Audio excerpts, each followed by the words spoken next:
Olá pessoal, sejam muito bem-vindos ao nosso canal. Hoje, vamos começar uma jornada fascinante, explorando as manifestações de Deus no Antigo Testamento. Essas aparições, conhecidas como teofanias, não são apenas histórias antigas, mas janelas que revelam o caráter de Deus e sua forma de se relacionar com a humanidade. Vamos desvendar como esses eventos moldaram a fé de um povo e o que eles podem nos ensinar hoje. Nossa primeira parada é um dos encontros mais tocantes e surpreendentes da Bíblia, o momento em que o anjo do Senhor encontra Agar no deserto. Essa história, encontrada em Gênesis capítulo 16, é muito mais do que um simples relato. Ela redefine nossa compreensão sobre a graça, a compaixão e a quem Deus escolhe se revelar primeiro. Prepare-se para ver um Deus que enxerga os invisíveis e ouve o clamor dos esquecidos. Para entendermos a profundidade desse encontro, precisamos contextualizar quem era Agar. Ela era uma serva egípcia de Sara, esposa de Abraão. Sara, incapaz de ter filhos, seguiu um costume da época e deu Agar a Abraão para que ela pudesse gerar um herdeiro. No entanto, quando Agar engravidou, a dinâmica da casa mudou drasticamente. O texto bíblico diz que ela começou a desprezar sua senhora. E Sara, por sua vez, passou a maltratá-la severamente. A situação se tornou tão insuportável que a única saída que Agar encontrou foi fugir. Ela foge para o deserto, um lugar de desolação, solidão e morte certa. Imagine o estado dela, grávida, sozinha, sem rumo, fugindo de um lar abusivo e enfrentando um futuro completamente incerto. Ela é a personificação da marginalização. Uma mulher estrangeira, escrava e agora uma fugitiva. É nesse cenário de completo abandono e desespero que o divino intervém. É no ponto mais baixo da jornada de Agar, junto a uma fonte de água no caminho de Sur, que o anjo do Senhor a encontra. A manifestação aqui é descrita de forma muito direta. Ele aparece a ela e o diálogo que se segue sugere uma forma humana.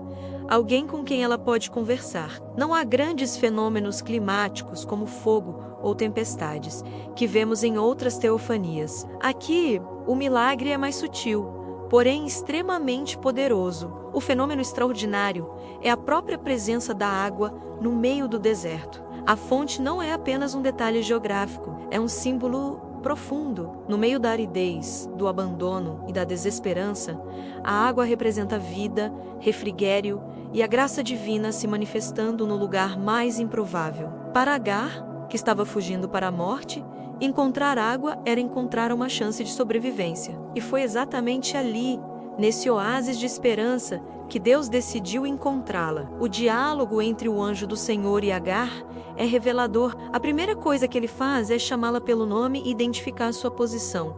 Agar, serva de Sarai, isso é significativo. Ele não a vê apenas como uma fugitiva anônima. Ele enxerga, conhece sua identidade e sua história. Ele pergunta: de onde você vem e para onde vai? Essa pergunta não é por falta de conhecimento, mas para convidar Agar a confrontar sua própria realidade. A resposta dela é curta e cheia de dor.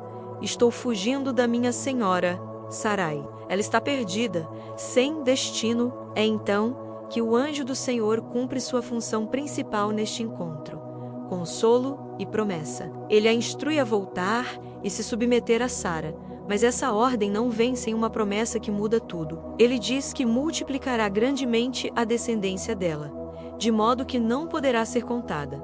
E a promessa não para por aí. O anjo do Senhor revela o futuro do filho que ela carrega. Ele diz: você está grávida e terá um filho, e lhe dará o nome de Ismael, porque o Senhor ouviu a sua aflição. Pense no impacto dessas palavras. Ismael, em hebraico Ishmael, significa literalmente Deus ouve. No auge de seu sofrimento, quando ela se sentia completamente invisível e inaudível, Deus a encontra para dizer: eu ouvi você. O nome do seu filho seria um memorial eterno de que, em seu momento de maior angústia, Deus estava atento ao seu clamor. Essa não é apenas uma promessa para o futuro, é uma afirmação poderosa do cuidado de Deus no presente. Ele não apenas vê a dor dela, mas a ouve, e essa validação é o primeiro passo para a cura e a restauração da esperança. De Agar, Este encontro nos presenteia com um detalhe simbólico extraordinário e sem precedentes. Após receber a promessa e o consolo, Agar, a serva egípcia, a estrangeira, a marginalizada, faz algo que ninguém na Bíblia havia feito antes dela. Ela dá um nome a Deus. Movida pela experiência pessoal e transformadora que acabara de ter, ela o chama de El Roi. Em hebraico, ele significa Deus, e Arô significa aquele que me vê.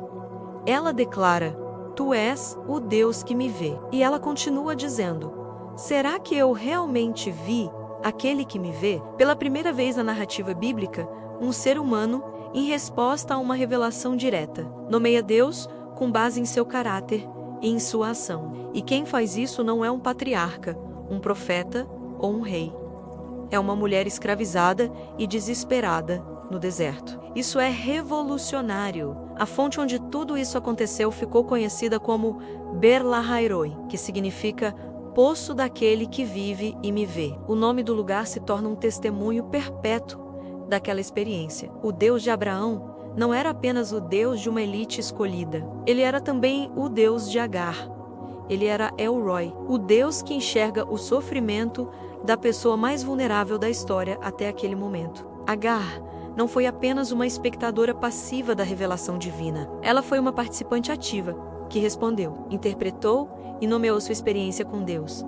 Ela se torna uma teóloga, definindo um atributo de Deus a partir de sua própria vida. Ela, a invisível, foi a primeira a declarar que Deus é aquele que vê. Essa é uma das inversões mais bonitas e poderosas de toda a Escritura. Então, o que essa primeira teofania nos revela sobre o caráter de Deus? Acima de tudo, ela revela que a presença divina não é reservada para os poderosos, os justos ou os que estão no centro da história da salvação. Pelo contrário, a graça de Deus alcança primeiro aqueles que estão à margem, os oprimidos, os esquecidos. Deus não esperou que Agar estivesse de volta ao acampamento em uma situação mais adequada. Ele foi ao encontro dela em seu ponto mais baixo, no deserto de sua dor. A história de Agar e El Roi nos ensina que não há lugar tão desolado, nenhuma situação tão desesperadora, que esteja fora do alcance da visão e do cuidado de Deus. Ele é um Deus que se inclina para ouvir o sussurro dos aflitos. Essa história estabelece um padrão que veremos se repetir ao longo de toda a Bíblia. Deus consistentemente escolhe e eleva os humildes e marginalizados. Ele vê a viúva, o órfão, o estrangeiro. E, séculos mais tarde, essa mesma verdade seria encarnada em Jesus, que passou seu ministério entre os doentes, os pobres e os excluídos da sociedade. A revelação a Agar não é um episódio isolado. É o prólogo de uma longa história sobre um Deus cuja compaixão não conhece fronteiras sociais, étnicas ou de gênero. Ele é e sempre será El Roi, o Deus que nos vê, especialmente quando nos sentimos mais invisíveis. Espero que essa análise da história de Agar tenha tocado você tanto quanto me toca. É uma lembrança poderosa de que, não importa o quão perdido ou invisível você se sinta, existe um Deus que te vê e ouve o seu clamor. Nosso próximo vídeo continuará essa jornada pelas teofanias, explorando o encontro de Deus com Abraão nos Carvalhais de Manre, uma história cheia de mistério e hospitalidade divina. O que esse encontro nos revela sobre a natureza de Deus? Não perca! Se você gostou deste conteúdo, por favor, deixe seu like, compartilhe com alguém que precise ouvir essa mensagem e se inscreva no canal para não perder os próximos episódios. Muito obrigado por assistir e até a próxima!